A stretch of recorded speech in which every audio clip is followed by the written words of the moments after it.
Welcome to the Childcare Director's Chair, the podcast for bold educators who are ready to lead, grow, and shake things up in early childhood education. Whether you're a teacher eyeing that lead role, a lead stepping into leadership, or a center owner dreaming big, this is your space to grow with purpose and leave your mark.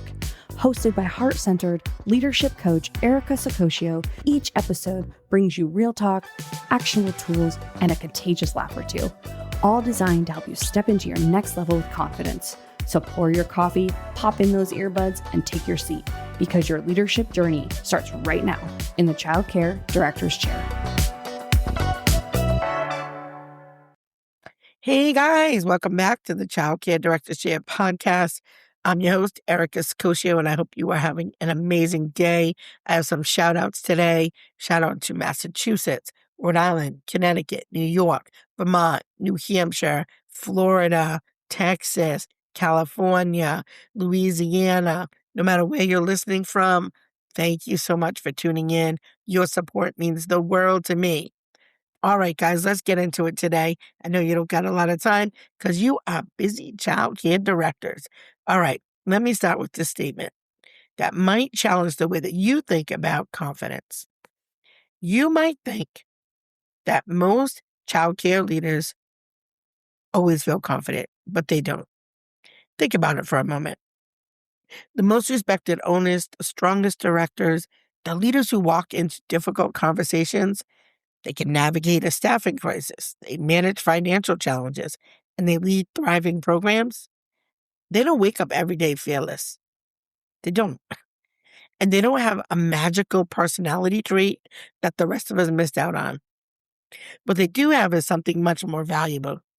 They've developed confidence as a leadership skill. And that's what we're talking about today. Because I think many leadership conversations around confidence miss the mark on this one. When people hear the word confidence, they think about public speaking, they think about being outgoing and charismatic and having lots of energy or being the loudest one in the room. And that's not leadership confidence.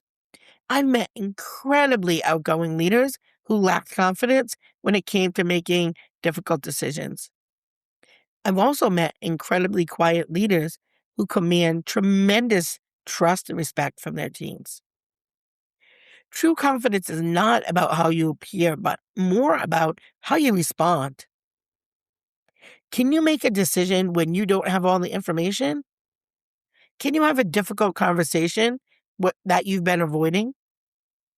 Or can you receive criticism without becoming defensive? And can you recover when something doesn't go according to plan? Or maybe can you lead through uncertainty? That's confidence. And here's what I've learned over 26 years in the profession. Leadership confidence isn't built through motivation. It's built through evidence. Everything that you go through, every challenge you navigate, every conversation you have, every problem you solve, every lesson you learn. That's where confidence comes from. So today I want to give you 5 practical ways to build deeper leadership confidence. Not surface level confidence, not the power suit you walk in, pretend you have all the answers, but real confidence, the kind that transforms the way you lead. So let's start with the first strategy.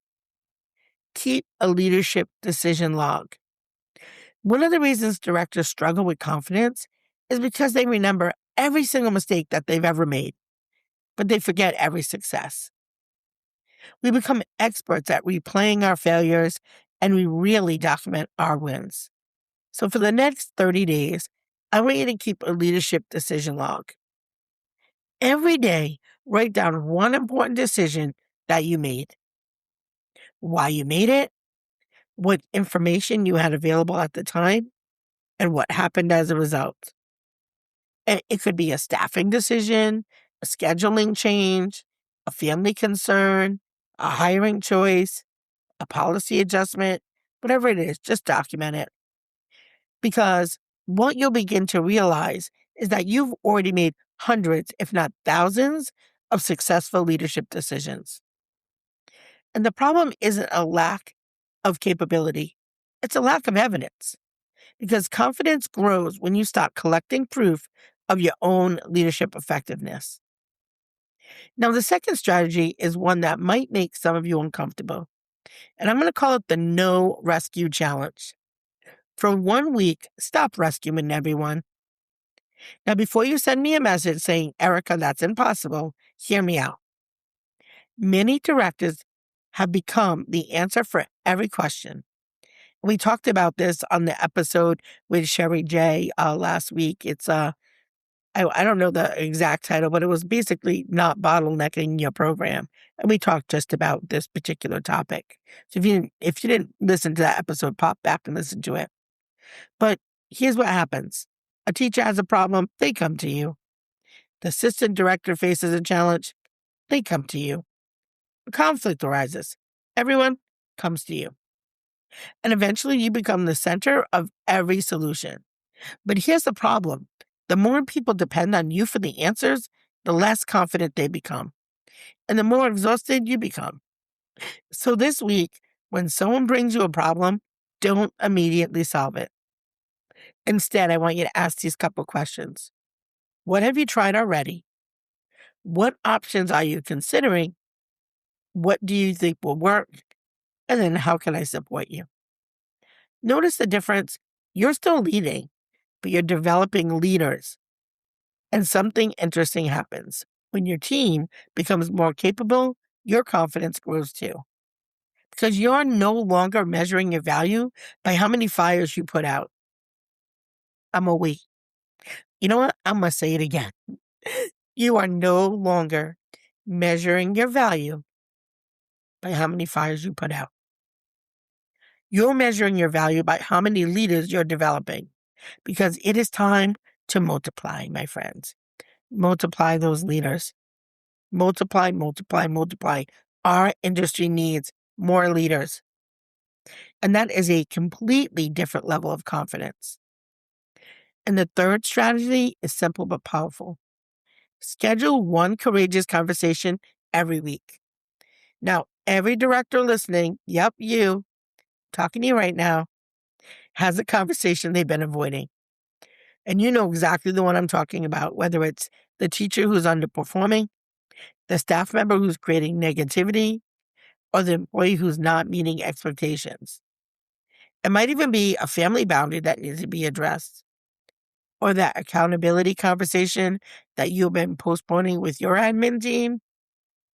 Confidence isn't built by avoiding these conversations, it's built by having them.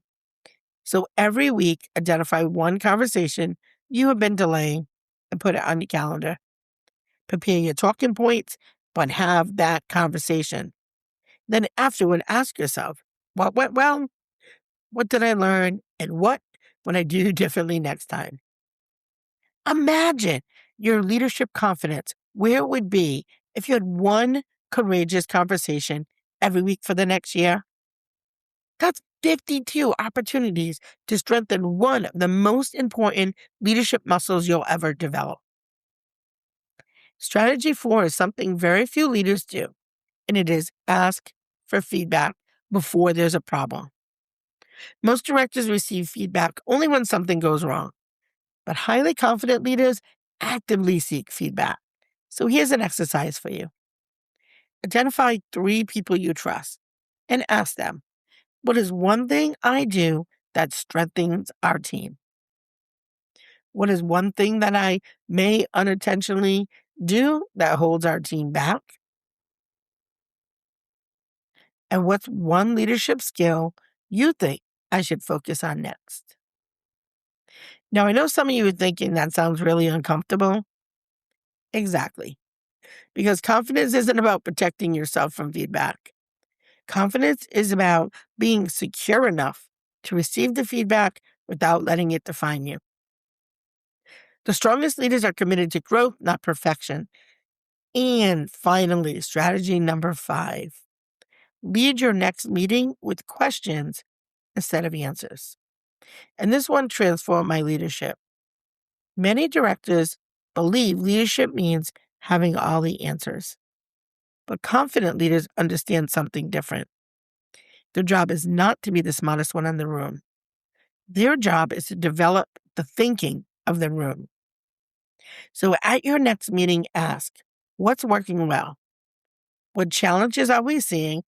What opportunities are we missing? What support do you need? And then listen. Really listen and allow your team to think. Allow your team to contribute. Allow your team to solve problems.